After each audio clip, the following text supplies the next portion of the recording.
Hello दोस्तों, चौधरी की चौपाल channel में आप सभी का स्वागत है।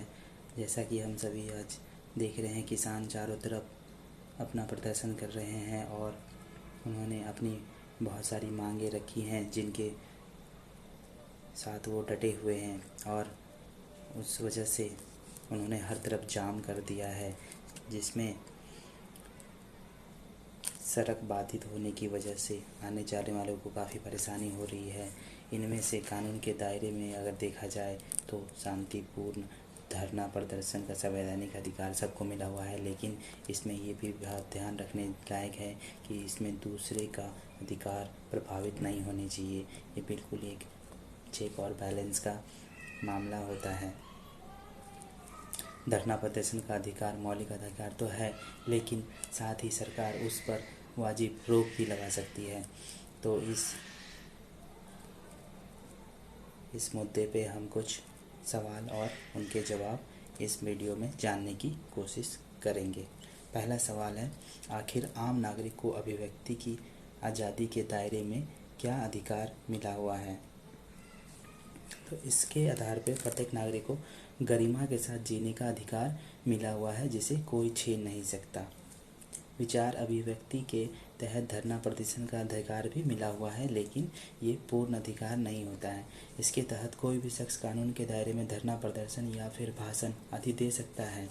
अनुच्छेद 19 के तहत हर नागरिक को विचार और अभिव्यक्ति का अधिकार मिला हुआ है, लेकिन यह पूर्ण अधिकार नहीं है। इसके लिए अपवाद भी बनाए गए हैं, जिनके तहत सरकार रीजनेबल रिस्ट्रिक्शन लगा सकती है, जिसे उचित प्रतिबंध भी कहा जाता है।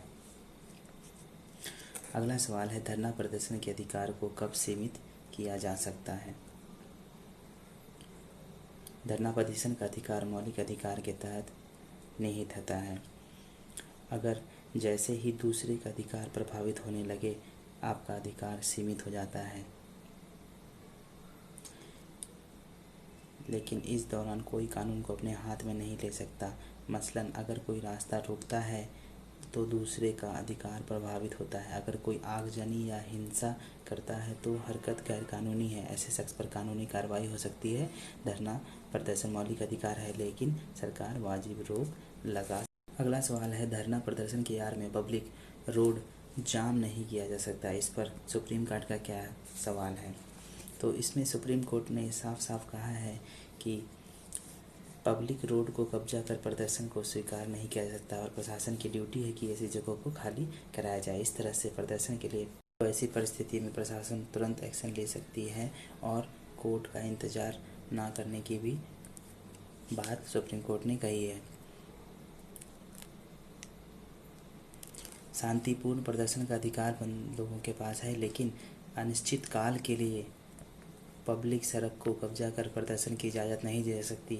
लोकतंत्र और असहमति साथ चलती है, लेकिन प्रदर्शन और असहमति के लिए तयशुदा जगह होती है।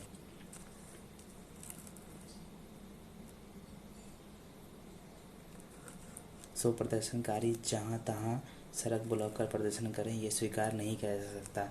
ये सुप्रीम कोर्ट का सवाल है। धरना प्रदर्शन का अधिकार है, लेकिन दूसरे का अधिकार प्रभावित हो तो वो क्या करें?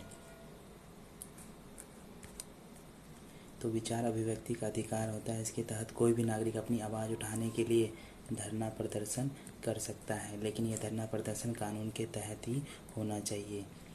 यानी अगर किसी इलाके में मजिस्ट्रेट ने धारा 144 लगा रखी है तो वहाँ धरना प्रदर्शन नहीं किया जा सकता।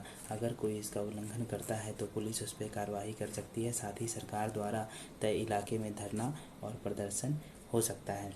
विचार अभिव्यक्ति का अधिकार पूर्ण नहीं है। अगर किसी नागरिक को धरना प्रदर्शन के दौरान उसकी मौलिक अधिकार प्रभावित होने लगे तो मौलिक अधिकार के उल्लंघन के मामलों में वो हाई कोर्ट और सुप्रीम कोर्ट में रिट के जरिए गुहार लगा सकता है कि उसके अधिकार प्रभावित हो रहे हैं। अगला सवाल है कि अगर ऐसी स्थिति होती है तो इसमें सरकार का क्या दायित्व होता है? तो इसके जवाब में सुप्रीम कोर्ट ने शाहीन बाग से संबंधित मामले में 7 अक्टूबर को दिए फैसले में ही कहा था कि सड़कों पर अगर अवरोध पैदा किया जा रहा है तो प्रशासन की ड्यूटी है कि वो उन्हें खाली कराएं और इसका इंतजार ना करें।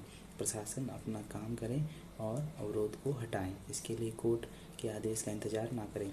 कोई भी शख्स या फिर ग्रुप पब्लिक प्लेस या सड़क को ब्लॉक नहीं कर सकता। प्रदर्शन और असहमति जताने के लिए पब्लिक प्लेस पर अवरोध पैदा नहीं किया जा सकता है। इस अवरोध को अथॉरिटी द्वारा हटाया जाना चाहिए। तो फ्रेंड्स, आज हमने धरना प्रदर्शन से संबंधित बहुत सारी सवालों और